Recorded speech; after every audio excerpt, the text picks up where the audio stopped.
And there's really three main places where energy goes: manufacturing goods, buildings, transportation. And the fundamental question was, is there a singular project that we can kind of pull all of these three things together? How can we integrate the home, the grid, and the vehicle together?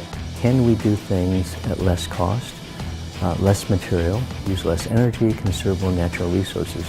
Is there a way that these all can be connected and smartly communicating to each other? It's all about how do you rapidly innovate. That's the speed that business moves in. We didn't want to think conventionally. We wanted to try to follow the clues that this technology was offering us.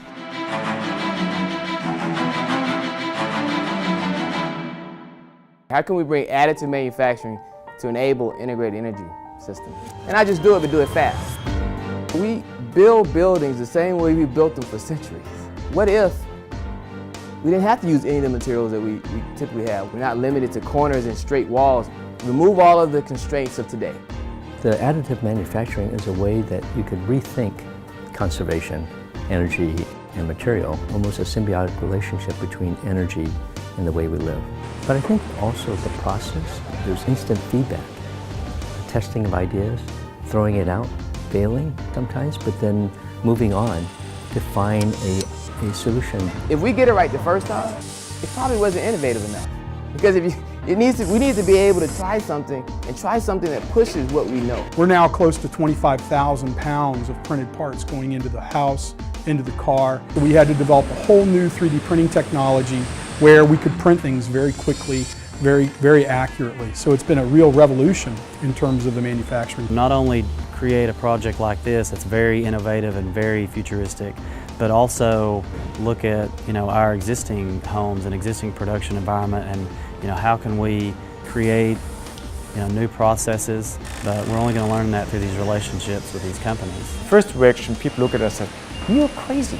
What do you want to do?" But I feel that we as a national lab need to push the boundaries to the edge. Where can research, where can engineering go? The idea is this rapid innovation. Additive allowed us to come up with this design and change on the fly. We could examine new battery technology. We could examine new cleaner burning fuels, renewable fuels, integrating novel high efficiency engine technologies. It's the flexibility of this printed platform that allows us to explore all those opportunities. And then you think about it, most of us have a vehicle that we only use about 1-2 hours a day. How can we use the car, not just in terms of transportation, but energy generation? When you drive down an interstate with a regular, let's say 65 miles an hour, you produce enough electricity, power from this car to power 2 of your houses. Then the next question is, how would it work in real life? When does it most make sense to use a vehicle to power a building? Can there be great energy savings and cost reductions by having buildings and vehicles communicate smarter? Sending power both ways had to have architectural changes, design changes, going from fundamental analysis to simulation to doing prototyping. What we developed here is the first bidirectional wireless charger, which has level 2 power level and takes the same time to charge as a regular plug-in. So instead of coming home and turning off your engine and leaving that motor sitting idle, the intelligent control system decides which way the wireless power transfer is transferring energy. you can pull in solar, wind, energy storage through a battery, and then get it off the grid. That's the beauty of technology. 20 years ago, it would have taken a control room to do this. Now we can do this with a chip.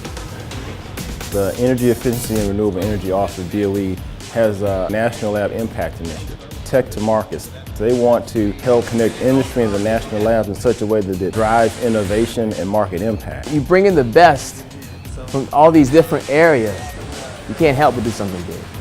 It's amazing that just 12 months ago this was just a concept, and now it's a reality, and it's just a glimpse of what's to come from ORNL and our partners in the area of energy efficiency and sustainability. None of us knew where it was taking us, and maybe that's one of the definitions of innovation.